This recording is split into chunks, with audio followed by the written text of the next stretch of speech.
Alam Kerinci, suatu kabupaten yang terletak di ujung barat Provinsi Jambi, merupakan dataran tertinggi di Pulau Sumatera dan dijuluki dengan atap Andalas. Dengan kesuburan tanah yang menjanjikan, iklim tropis yang sejuk, kekayaan flora dan fauna yang beraneka ragam, kekayaan budaya, seni, tari, dan kekayaan destinasi objek wisatanya, serta pemandangan bak surga, sehingga Kerinci pantas dianugerahi dengan sebutan segempal tanah surga yang dicampakkan ke bumi. Sebelah selatan terdapat Gunung Kerinci yang tinggi menjulang dengan ketinggian 3.805 meter dari permukaan laut. Sebelah timur dari gunung tersebut terdapat Danau Kalendra tertinggi di Asia Tenggara yang berasal dari letusan Gunung Kerinci Purba yang diberi nama Danau Gunung Tujuh, yang mana sisa dari letusan gunung tersebut menyisakan 7 buah gundukan gunung yang mengelilingi danau tersebut. Dan sebelah selatan Kerinci terdapat Danau Kerinci dan potensi pertaniannya. Di utara hamparan kebun teh dan sentral aneka sayuran. Di tengah-tengah hamparan persawahan sayup mata memandang dan dikelilingi oleh perbukitan barisan yang penuh dengan perkebunan kayu manis dan tanaman kopi masyarakat. Itulah Kerinci. Wajar kalau Kerinci diincar dan disukai oleh manusia sebagai tempat tinggal dan bernaung dari dulu sampai sekarang, karena keindahan dan kekayaan alamnya. Berbicara manusia pribumi, untuk sekarang kitalah pribumi, tetapi dulu tidak. Mengapa begitu? Ya begitulah Sain menjawab. Mari kita kupas perlahan-lahan. Oke, baik, ketemu lagi dengan saya Alve Firdaus. Saya bukan seorang sejarawan, saya bukan seorang ahli sains, dan saya bukan seorang ahli antropologi, tetapi saya AF Channel. Dukung terus channel ini untuk terus berkembang dan memberi informasi-informasi menarik untuk kita semua. Dari kesempatan ini saya mencoba merangkum dan menyimpulkan dari teori-teori yang telah ada. Jadi dalam mempelajari prasejarah yang mana zaman ini terjadi jutaan tahun lamanya, jutaan tahun lalu, di saat manusia belum mengenal dan memahami tulisan, sehingga minim, boleh dikatakan tidak ada bukti tulisan peninggalan sejarah sebagai bukti otentik kejadian. Para ahli hanya bisa mempelajari dari sisa-sisa fosil dan uji karbon. Maka untuk menghindari kesalahpahaman dalam mempelajari hal ini, ada baiknya sains berjalan sendiri dan agama berjalan sendiri. Kalau kita gabungkan, maka kita tidak akan menemukan benang merahnya, hanya menimbulkan dan membuahkan perdebatan panjang. Sains bekerja berdasarkan fakta dan bukti. Jika dalam perjalanannya ditemukan teori baru yang penjelasannya lebih logika, lebih masuk akal, lebih ilmiah, maka teori yang lama ditinggalkan begitu saja. Begitulah sains bekerja. Sementara agama tidak bisa berubah dan tidak bisa diubah pandangannya. Tetap berpegang teguh pada kitab suci agama kita masing-masing. Itu, terima kasih. Ranah Kerinci atau Lembah Kerinci telah dihuni oleh manusia dari zaman prasejarah. Buktinya banyak ditemukan peralatan-peralatan kuno zaman Neolitikum sampai Megalitikum. Bahkan juga ditemukan fosil manusia purba di daerah Kumun. Namun temuan ini anehnya hanya ditemukan bagian selatan saja atau bagian hilir Kerinci saja.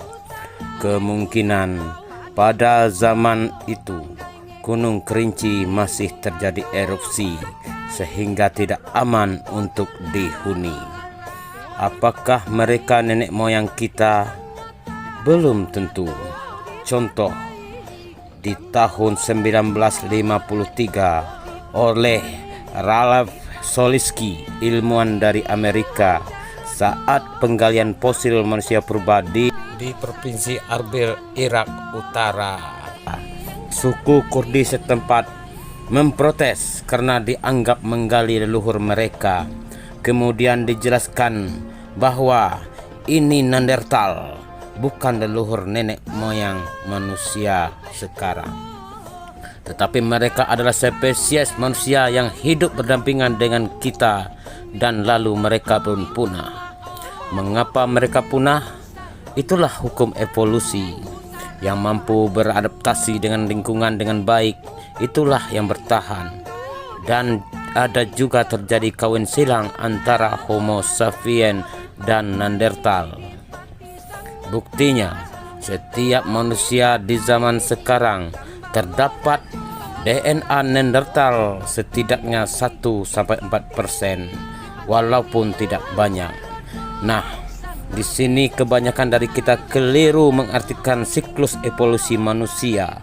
Kebanyakan kita menganggap evolusi manusia berurut-urutan. Hilang yang pertama, muncul yang kedua dengan kecerdasan lebih dari yang sebelumnya, dan begitu seterusnya. Padahal teori ini keliru. Yang benar itu, di zaman Homo sapiens ada beberapa spesies manusia purba hidup bersamaan atau satu zaman. Tetapi manusia purba jenis lainnya muncul lebih awal, yang dikenal dengan teori rumpun atau pohon evolusi manusia atau silsilah keluarga primata, yang mana Homo sapiens salah satu dari anggota tersebut. Homo sapiens pertama kali muncul di Afrika dan lalu menyebar ke seluruh penjuru dunia, terus berkembang baik dan terus migrasi mencari wilayah baru untuk memenuhi kebutuhan pangan, dan terjadilah kawin silang dengan manusia purba jenis lainnya yang telah mendiami wilayah tersebut lebih dahulu. Di Indonesia, Homo sapiens bercampur dengan Homo erectus, jenis Homo soloensis dan Homo florensis. Di daratan Cina terjadi proses perkawinan silang dengan erectus yang sangat signifikan. Juga ditemukan manusia purba jenis naga atau jenis manusia purba legi, dan Homo legi juga tidak terlepas dari kawin silang dengan sapien. Keturunan ini terus berkembang baik di dataran Cina selama berabad-abad. Dari percampuran tersebut melahirkan manusia modern. Karena sesak dan berperangan antar kelompok, mulailah terjadi migrasi gelombang awal dari dataran tinggi Yunan ke tenggara kepulauan Nusantara yang dikenal dengan disebutan distro Melayu atau Melayu tua. Di Sumatera, hanya wilayah Kerinci mereka mampu beradaptasi dengan baik karena alam yang sangat memungkinkan yang mirip dengan kondisinya di dataran tinggi Yunan, sehingga mereka memilih menetap di tanah Kerinci dengan sumber daya alam yang melimpah. Tetapi di masa itu, lembah Kerinci sudah berpenghuni oleh penduduk lokal yang berperawakan kulit hitam, mata besar, dan rambut keriting, yang dikenal dengan Kecik Uok Gedang Uok. Tentu ini bukan nenek moyang orang Kerinci sekarang, karena secara fisik jauh berbeda. Kemungkinan Kecik Uok Gedang Uok adalah hasil keturunan kawin silang antara Homo sapiens dan Homo erectus yang mirip dengan ras melanosoid, mirip dengan penduduk asli Indonesia Timur. Namun Kecik Uok Gedang Uok pun tidak terlepas dari kawin silang dengan pendatang proto Melayu tersebut. Yang tidak tercampur akan tergeser menghindar dari Kerinci. Dan sebelumnya Kecik Uok Gedang Uok berkuasa di ranah Kerinci, mereka telah menaklukkan ras Wedoid yang hadir lebih awal dari mereka. Kemungkinan ras Wedoid ini keturunan Homo sapiens dan Homo wajakensis. Proto Melayu tersebut terus membangun peradaban dan kebudayaan di lembah ranah Kerinci. Seiring perjalanan waktu, dan ditemukanlah naskah Melayu tertua di dunia, yaitu naskah Tanjung Tanah, yang merupakan peraturan atau undang-undang dalam bermasyarakat. Selama berabad-abad, kelompok tersebut tidak tercampur dengan ras atau suku yang lain karena terkurung oleh hutan dan bukit barisan dan juga medan tempuh yang sangat sulit terjangkau. Sementara di daerah Sumatera lainnya sudah kedatangan distro Melayu atau Melayu muda. Namun suku Kerinci masih bertahan. Dari isi naskah Tanjung Tanah tersebut dapat disimpulkan bahwa suku Kerinci adalah dulu beragama kepercayaan, karena dalam naskah dijelaskan tentang aturan beternak babi, anjing, juga hukum mencuri ubi. Dan sampai masuknya Islam sehingga tatanan dalam adat pun berubah dengan semboyan adat bersandi sarak, sarak bersandi kitabullah. Dalam kehidupan bermasyarakat, suku Kerinci tidak mempunyai kerajaan karena tidak ditemukan adanya bukti kerajaan di tanah ulayat Kerinci. Mereka hidup dengan kepemimpinan adat.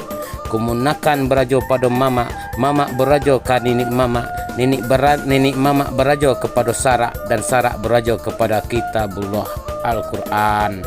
Mereka hidup dalam kelompok-kelompok kecil yang memegang wilayah masing-masing dan bertanggung jawab penuh pada keamanan wilayah masing-masing, tersebar di seluruh ranah Kerinci dari mudik sampai hilir.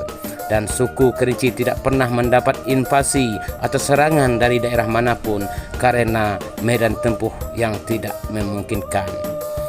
Jadi suku Kerinci itu unik. Dia suku dan dia etnis, yang mana dikatakan dengan etnis adalah satu garis keturunan yang mempunyai budaya tersendiri, bahasa tersendiri, dan wilayah tersendiri.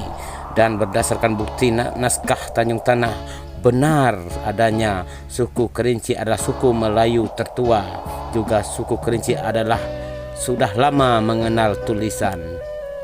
Ranah Kerinci kaya akan rempah-rempah, sehingga pada zaman barter memancing pedagang dari luar Indonesia atau luar Nusantara untuk menjalin komunikasi juga silaturahmi ke Kerinci. Karena zaman ini rempah-rempah dianggap suatu komoditi yang memiliki nilai ekonomis tinggi.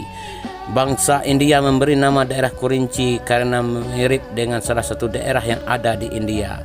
Mereka membawa pakaian dan garam, dan pedagang Arab selain berdagang juga membawa pengaruh Islam.